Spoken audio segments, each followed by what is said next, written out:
থেকে আসছি। ইউরোপ কান্ট্রির মতো বাহিরের মতো সুন্দর ডিজাইন ভালো, এগুলি দেখেই তার সাথে কথায় ভালো লাগছে।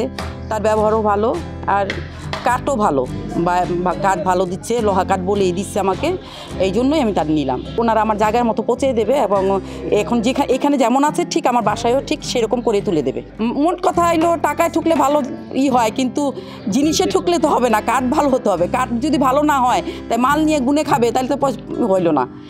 টাকা মনে করো আজকে আছে আবার কালকে হবে, আজকে 2 টাকা বেশি দিয়ে নিলেও কালকে হবে, কিন্তু জিনিসে ঠকলে তো ভাইয়া এটা তো সারা জীবনে ব্যবহারের জিনিস, সুন্দর হলেই তো সবাই নেবে, আর গুণমান ভালো।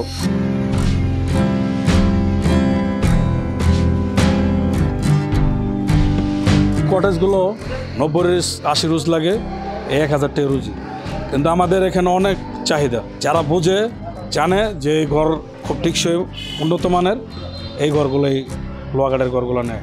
সারা বাংলাদেশে লোক আসে, আপনার এই চেটমাটি থেকে আসে, রাঙ্গামাটি থেকে আসে, বান্দরবনে থেকে আসে, তারপর খুলনা, বরিশাল, সারা বাংলাদেশে। ইউরোপের ঘরগুলো আমরা নির্মাণ করি, আমাদের সময় লাগে হইলো আপনি মিনিমাম 1 মাস। এই ঘরের চাহিদা হলো প্রচুর পরিমাণ, কিন্তু আমরা চাহিদা মতন দিতে পারতাছি না। এই ঘরের কাজটা যেরকম আমি করছি, আর এইসব ঘরের কাজ হলো মিস্ত্রির আলাদা। কাস্টমারের জায়গায় যায় বাসায় যায় ফিটিং করে দিয়ে আসি, কারণ এখানে তো ফিটিং করলে আপনার এটা ভাঙা নিলে পরবর্তীতে নষ্ট হওয়া যাওয়ার চান্স থাকে, এই জন্য আমরা কাস্টমারের বাসায় যায় এটি কমপ্লিট করে দিয়ে আসি।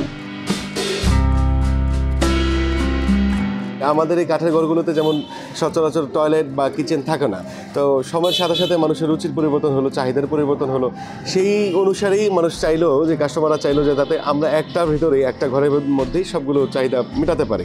যেমন টয়লেটের জন্য বাইরে যেতে হয়, বা কিচেনের জন্য আলাদা করে রান্না করার জন্য বাইরে যেতে হয়। সো তাই ওই দিক চিন্তা করেই আমরা আমাদের এই কাঠের কটেজগুলো, যেমন ইউরোপিয়ান আদলে বা জাপানের আদলে আমরা এই কটেজগুলো নির্মাণ শুরু করেছি। প্রথমে রিসোর্টে, ইকো কটেজে যে রিসোর্টগুলো আছে, ওই রিসোর্টগুলোতে এই কটেজগুলো নিত। একটা সময় দেখা গেলো যে মানুষও এটা চাহিদাটা বুঝতে শুরু করলো যে না, আসলে এই ঘরগুলো ভেরি ফ্রেন্ডলি এবং খুবই ইউজেবল। তো সেই দিক থেকে মানুষ তাদের বাংলো বাড়ির জন্য বা রিসোর্টের জন্য বা কটেজের জন্য এই ঘরগুলো নেওয়া শুরু করলো।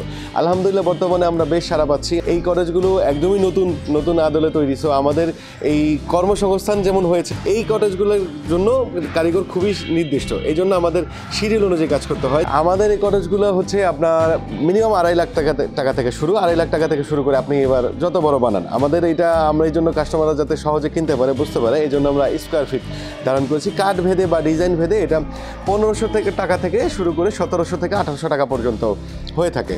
আর কালার, লাইটিং, বাথরুম ফিটিংস এগুলো সব আলাদা। আমরা শুধু টিন, কাঠ, মিস্ত্রি এবং গ্লাস যেমন দরজা জানালা যে গ্লাসগুলো বা থাই গ্লাস, এইগুলো পর্যন্ত আমরা বেয়ার করব। আমাদের এই ট্রেডিশনাল ঘরগুলো হচ্ছে আমরা এখানে বানাই, সম্পূর্ণটা এখানে রেডি করি, তারপরে হচ্ছে কাস্টমারের বাসায় ফিটিং করি। আর এই ঘরগুলোর বেলায় হচ্ছে আমরা এখানে শুধু র ম্যাটেরিয়ালসটা নিয়ে যাই, আমরা একদম তার সামনে তার বাসায় এই ঘরটা পুরোটা কমপ্লিট করে দিই। কটেজগুলোতে সাধারণত আমরা ব্যবহার করে থাকি ইম্পোর্ট করা হচ্ছে পাইনউড, যেটাকে কেরোসিন কাঠ, বাংলায় কেরোসিন কাঠ বলে। এটাতে আমরা লোহা কাঠ ব্যবহার করি, দেশি মেহগনি কাঠ ব্যবহার করি, রেঞ্চিও ব্যবহার করি, আর চালে আমরা ইন্ডাস্ট্রিয়াল টালিটিন ব্যবহার করে থাকি।